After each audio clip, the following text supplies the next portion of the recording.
208, the rock of Europe.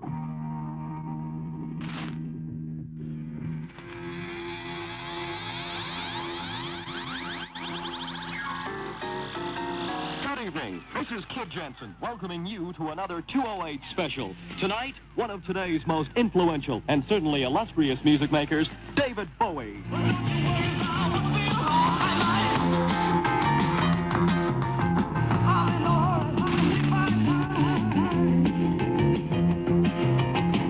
Let's spend the night together from David's recent Aladdin Sane album. Last Wednesday, I journeyed to the Chateau recording studios near Paris to talk to David. Well, welcome back to Radio Luxembourg, David. Thank you, kid. It's been a long time since we last talked, which was at the time of the LP, The Man Who Sold the World.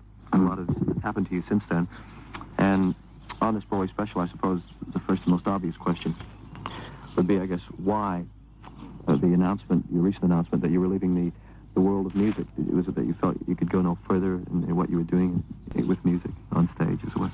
I've still not really thought it out too well. I mean, I knew I had to stop performing for a little while, at least. There's a lot of things that I've always wanted to do on stage, and I found that I wasn't fulfilling those particular needs at the moment.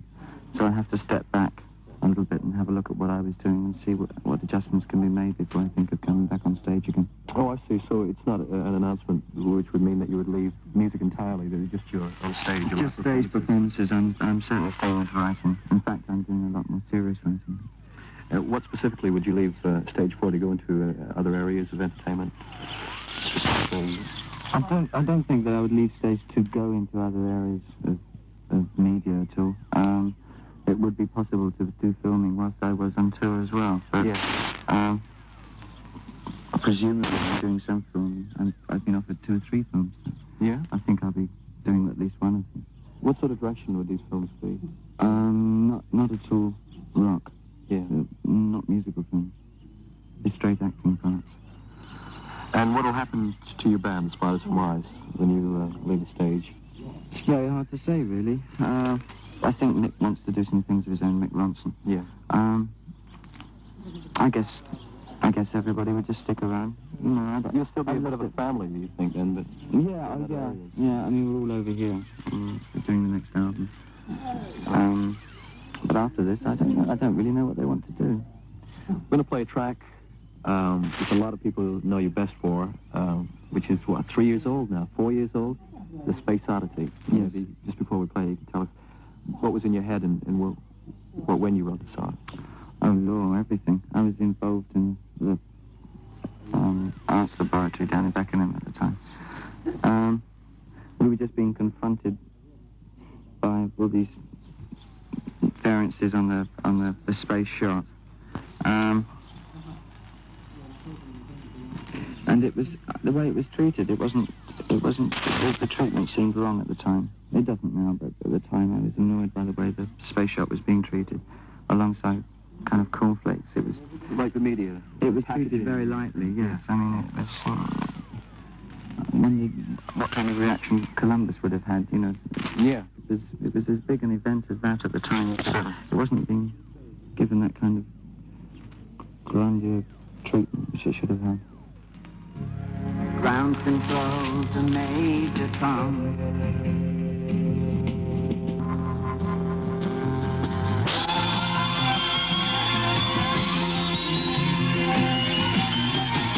How did you react when you were performing?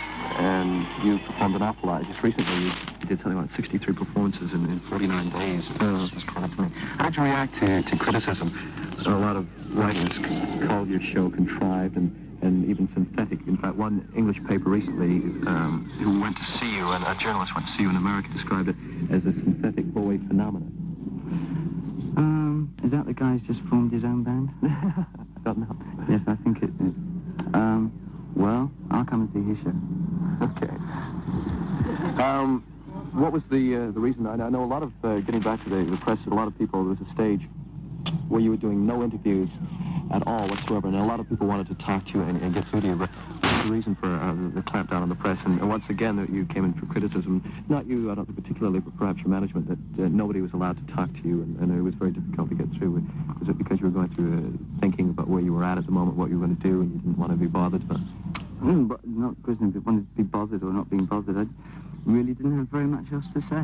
You know, I'd done quite a lot of interviews, and yeah, there's so much of what artists can say. And there's not much substance to it after a time. Yeah. Except for the writing. You know, the writing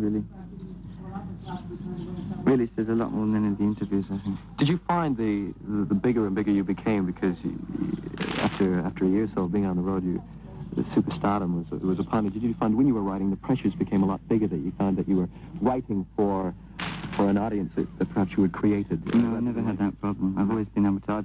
I tried to give myself as much space as possible ever since I started. And I don't think it ever closed in around me. I always felt pretty free to write exactly what I wanted to write about.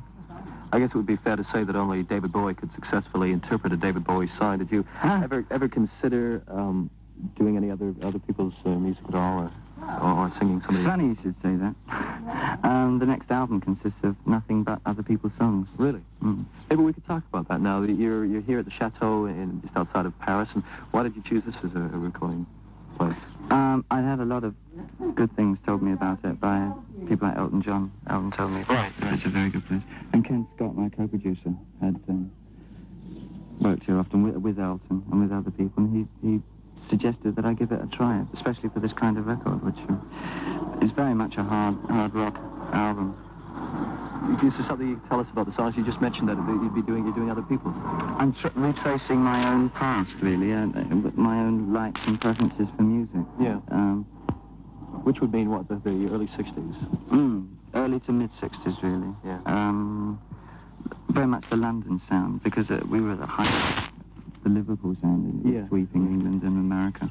And there was a lot of material which really went unnoticed in those days, and that's the kind of stuff I wanted to put down on record. You mean the singles that were released that perhaps didn't make the charts at one time? Things like the early Yardbird things, right. Words, yeah. Even things that had some kind of nominal success, like See Emily Play. Oh, the Floyd, yeah. We're doing a lot of very interesting tracks. Great. And they're all my favourites. This will be, actually, it's not, I was going to say, it's taking a different direction entirely from your past things, but I thought that Aladdin Sane was a lot earthier than perhaps Ziggy Stardust was. And yes, it was. Yeah, but that had to happen. I mean, America does that too. It hardens you up musically. Yeah? Whereas Japan had the reverse effect, and the stuff I've written in Japan was a lot lighter. We're going to talk about Japan in a minute. But firstly, I'd like to play another track, again from the man who sold the world. This is called All the Madmen, and there's something you'd like to say about this before we play it. I can't really say much about All the Madmen. It's nothing very constructive. It was written such a long time ago. It wasn't any particular viewpoint. It wasn't my viewpoint on mental institutions or whatever you want to call them.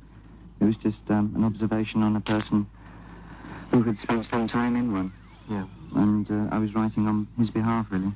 He wanted to stay inside, really. Thank you.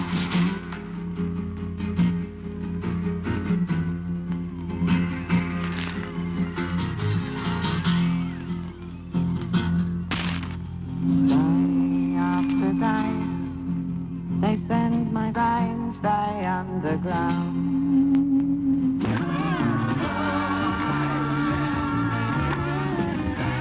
I read when you came back from Japan, it was surprising, actually, you mentioned to me before, you've never played Europe, but you played England, America, and Japan, which is very odd. But on the way back from Japan, you went by rail through Russia. It was the Trans-Siberian Express. Right, yeah. Right. And I read somewhere that you said that you had learned a lot of things from being back east, and even on the trip that you had, going across the train, that it maybe opened your eyes a bit more to something like this. Sure. It made me feel as though I didn't want to waste my time doing a continual show which lasted 24 hours. I mean, it was being on the road, you do freeze up somewhat, and you start to forget what the rest of the world's like. And that's something that the Russian trip did a lot of things to me that way. Yeah. I want to do a lot more traveling, I think. Yeah? And you said when you were back there you did some writing. I did a lot of writing on Trans-Siberian. I'm not really sure whether it's songs. I made a lot of notes. which was a great passage of time, and the whole trip lasted about 14 days.